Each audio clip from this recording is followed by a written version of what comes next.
ഇന്ന് നമുക്ക് ഒരു ബദാം മിൽക്ക് പൗഡർ തയ്യാറാക്കാം.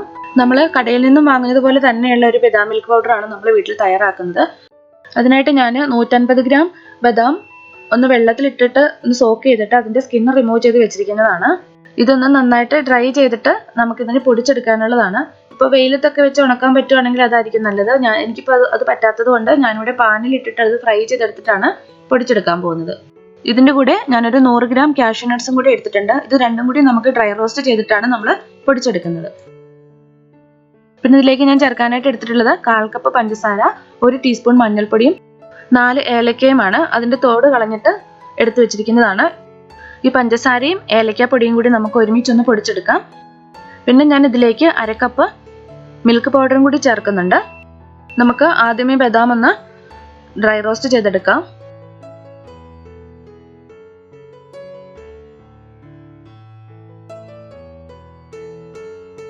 ഇപ്പോൾ ബദാം ഒന്ന് ഡ്രൈ ആയിട്ട് കിട്ടിയിട്ടുണ്ട്. ഇതിലേക്ക് നമുക്ക് കാഷ്യൂ നട്ട്സും കൂടി ചേർത്തിട്ട് ഒന്നും കൂടി ഡ്രൈ ചെയ്തെടുക്കാം. ഒരു 2-3 മിനിറ്റ് ഫ്രൈ ചെയ്താൽ മതി. ഇപ്പോൾ ഇത് നന്നായിട്ട് ഫ്രൈ ആയിട്ടുണ്ട്. ഇനി ഇത് തണുത്തതിന് ശേഷം നമുക്ക് പൊടിച്ചെടുക്കാം. പിന്നെ ഈ ബദാം പൊടിക്കുമ്പോൾ ശ്രദ്ധിക്കേണ്ട ഒരു കാര്യമുണ്ട്. ഒരുപാട് നേരം ഇതിട്ട് നന്നായിട്ട് പൊടിച്ചുകൊണ്ടിരുന്നിട്ടുണ്ടെങ്കിൽ ഇത് ഓയിൽ സീഡ് ആയതുകൊണ്ട് ഇതിൽ നിന്നും ഓയിൽ ഇറങ്ങി വരും.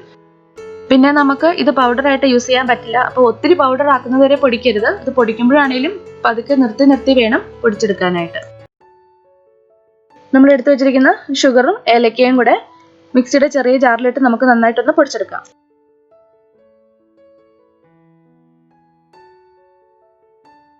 ഇപ്പോൾ ഇത് നമ്മൾ നന്നായിട്ടൊന്ന് പൊടിച്ചെടുത്തിട്ടുണ്ട്. ഇനി ഇത് നമുക്ക് മാറ്റി വയ്ക്കാം.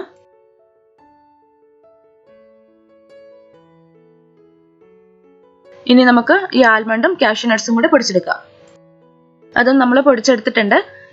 ഇത് അരിപ്പയിലൂടെ അരിച്ചെടുക്കാൻ പാകത്തിന് പറ്റുന്നത്ര പൗഡറായിട്ടല്ല ഞാനിത് പൊടിച്ചെടുത്തിട്ടുള്ളത്. ചെറിയ തരികളൊക്കെ ഉണ്ട്. ഞാൻ നേരത്തെ പറഞ്ഞതുപോലെ ഒരുപാട് പൗഡറാക്കിയിട്ടുണ്ടെങ്കിൽ ഇതിൽ നിന്നും ഓയിൽ ഇറങ്ങി വരും.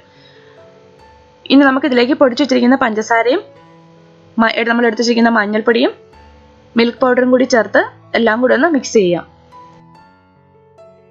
മഞ്ഞൾപ്പൊടി ഇതിലേക്ക് ചേർക്കണമെന്ന് യാതൊരു നിർബന്ധമില്ല. മഞ്ഞൾപ്പൊടി ഒത്തിരി ഹെൽത്തി ആയിട്ടുള്ളത് കൊണ്ടാണ് ഞാനത് ചേർക്കുന്നത്. നിങ്ങൾക്ക് ചേർക്കാൻ താല്പര്യമുള്ളവർ മാത്രം അത് ചേർത്താൽ മതി. ഇനി നമുക്കിതിലേക്ക് മിൽക്ക് പൗഡറും കൂടെ ആഡ് ചെയ്യാം. മിൽക്ക് പൗഡറും കൂടെ ഒക്കെ ചേർക്കുമ്പോഴാണ് ആ ഒരു നല്ലൊരു ടേസ്റ്റ് ഇതിന് കിട്ടുന്നത്. അതുകൊണ്ടാണ് ഞാൻ അതും കൂടി ഇതിലേക്ക് ചേർക്കുന്നത്. എല്ലാം കൂടെ നന്നായിട്ട് മിക്സ് ചെയ്തെടുക്കാം. പിന്നെ ഇതിലേക്ക് ഷുഗർ ചേർക്കുമ്പോൾ നിങ്ങളുടെ ആവശ്യത്തിനനുസരിച്ചുള്ള ഷുഗർ വേണം ചേർക്കാനായിട്ട്. ഞാനിവിടെ 1/4 കപ്പാണ് ചേർത്തിട്ടുള്ളത്. കുറച്ച് കൂടുതൽ ഷുഗർ വേണം എന്നുള്ളവരാണെങ്കിൽ കുറച്ച് കൂടുതൽ ചേർത്താൽ മതി. പിന്നെ നമ്മൾ എടുക്കുന്നതിൻ്റെ ക്വാണ്ടിറ്റി അനുസരിച്ച് വേണം ഷുഗർക്ക് ചേർക്കാനായിട്ട്. ഇപ്പോൾ നമ്മുടെ ബദാം മിൽക്ക് പൗഡർ ഇവിടെ റെഡി ആയിട്ടുണ്ട്. വളരെ എളുപ്പത്തിൽ നമുക്ക് വീട്ടിൽ തന്നെ തയ്യാറാക്കാവുന്നതേ ഉള്ളൂ. ബദാം മിൽക്ക് പൗഡർ നമ്മൾ വീട്ടിൽ തന്നെ തയ്യാറാക്കുകയാണെങ്കിൽ നമുക്കത് ധൈര്യമായിട്ട് കുട്ടികൾക്ക് കൊടുക്കാൻ പറ്റും.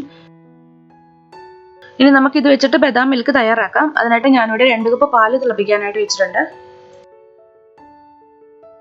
പാല് തിളയ്ക്കാനായിട്ട് തുടങ്ങിയിട്ടുണ്ട്. ഇതിലേക്ക് നമ്മളിപ്പോൾ തയ്യാറാക്കി വെച്ചിരിക്കുന്ന മിൽക്ക് പൗഡർ, ബദാം മിൽക്ക് പൗഡർ 3 ടേബിൾ സ്പൂൺ ചേർക്കാം. അതുകൂടെ ചേർത്തിട്ട് നന്നായിട്ട് തിളപ്പിച്ചെടുക്കാം.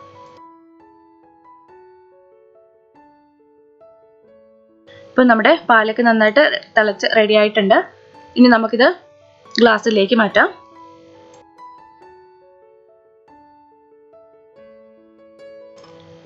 നമ്മുടെ ഹോം മെയ്ഡ് ബദാം മിൽക്ക് റെഡി ആയിട്ടുണ്ട്.